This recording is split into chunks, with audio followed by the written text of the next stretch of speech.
আমি ভাৰতৰ স্বাধীনতাৰ ৭৫তম বাৰ্ষিকী উদযাপন কৰি আছো।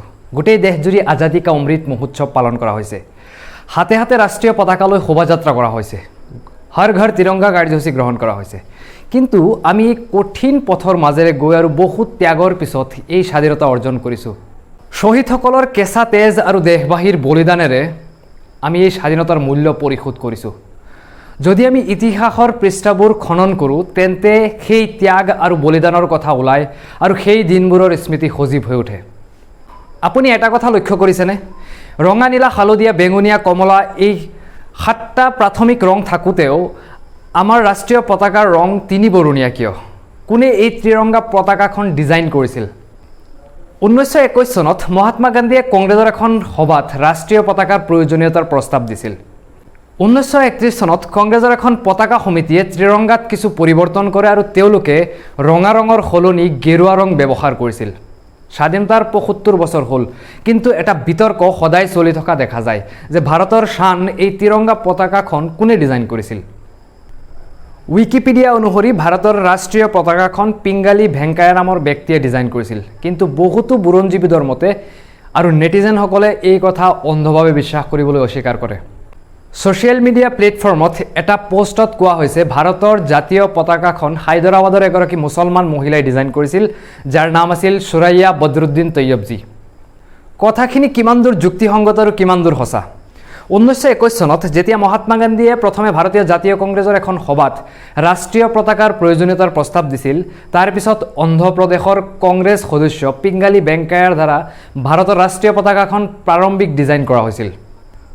মহাত্মা গান্ধীয়ে হিন্দুসকলক প্ৰতিনিধিত্ব কৰিবলৈ ৰাষ্ট্ৰীয় পতাকাখনত ৰঙা ৰঙৰ, মুছলমানসকলৰ বাবে সেউজীয়া আৰু অন্যান্য ধৰ্মাৱলম্বী লোকৰ বাবে বগা ৰং হ'ব লাগে বুলি ইচ্ছা প্ৰকাশ কৰে।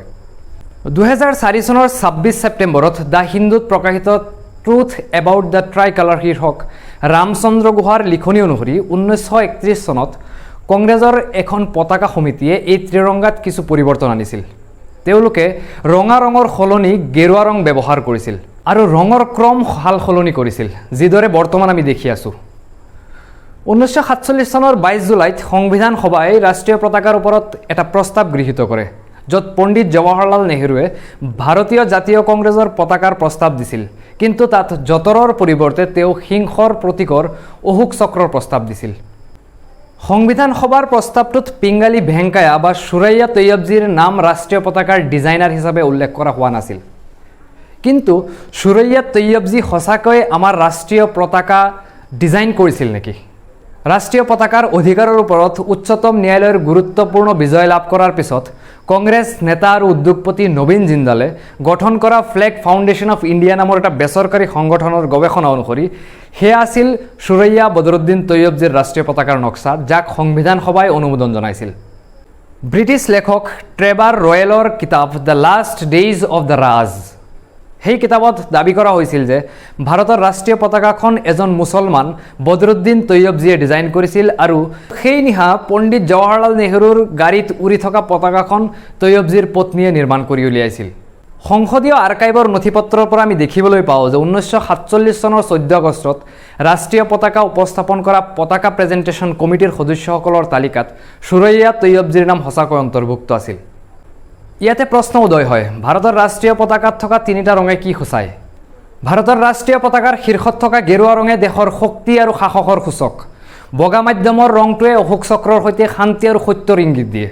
তলত থকা সেউজীয়া ৰঙে মোৰ দেশৰ ভূমিৰ উৰ্বৰা, বিকাশ আৰু শুভ্ৰতা প্ৰদৰ্শন কৰে। ৰাষ্ট্ৰীয় পতাকাক লৈ এইবোৰ বিতৰ্কৰ মাজতে দেশ আগবাঢ়ি গৈ থাকিব। সময়ৰ পৰিৱৰ্তন হ'ব, চৰকাৰ পৰিৱৰ্তন হ'ব, মূল্য বৃদ্ধি হৈ থাকিব, কিন্তু ত্ৰিৰংগাৰ প্ৰতি আমাৰ শ্ৰদ্ধা সদায় বৰ্তি থাকিব। জয় হিন্দ, জয় ভাৰত।